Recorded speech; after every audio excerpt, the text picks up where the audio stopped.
of this bill better than almost anybody sitting here, better than you people. He knew everything about it. He had no problem with it. All of a sudden he had a problem, and he only developed the problem when he found out that we're going to have to cut the EV mandate, because that's billions and billions of dollars, and it really is unfair. We want to have cars of all types. Electric, we want to have electric, but we want to have a gasoline, combustion. We want to have different. We want to have hybrids. We want to have all. We want to be able to sell everything. And when that was cut, and Congress wanted to cut it, he became a little bit different, and I can understand that. But he knew every aspect of this bill. He knew it better than almost anybody, and he never had a problem until right after he left. And if you saw the statements he made about me, which I'm sure you can get very easily, it's very fresh on tape. He said the most beautiful things about me, and he hasn't said bad about me personally, but I'm sure that'll be next. But I'm very disappointed. Welcome to Red Space. My name is Chase Parrish. Before we get into this episode, let's have a heart-to-heart. The last episode talked about how you and how Trump's big, beautiful bill is setting Americans up for a golden age over the next 10 years. Now, we are turning our attention to Elon Musk. And I'm not happy about what I'm about to do. 1 year ago, I released the podcast Little Flat Earthy, which is one reason I was always conflicted about Elon. Adding to that was his climate change agenda. Adding to that was Neuralink.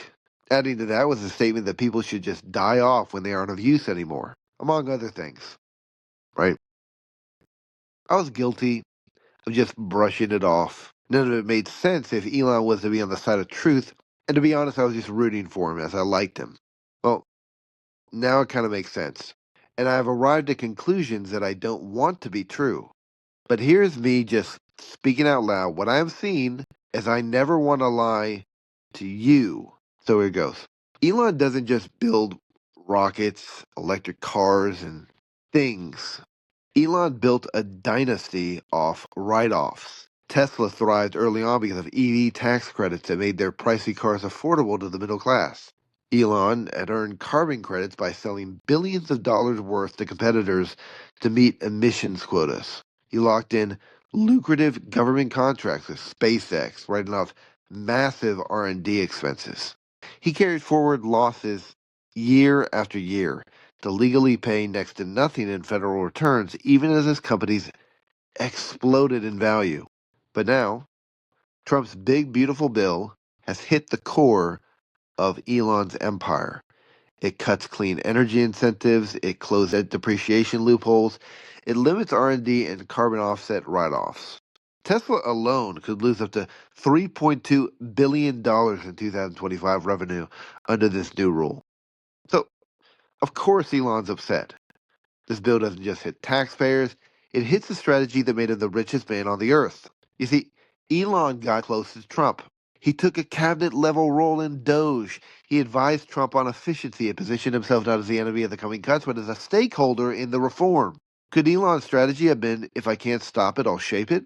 Elon likely hoped to preserve key write-off for innovation and energy, delay or dilute cuts to green tax credits, redirect spending toward infrastructure and AI, his next frontier.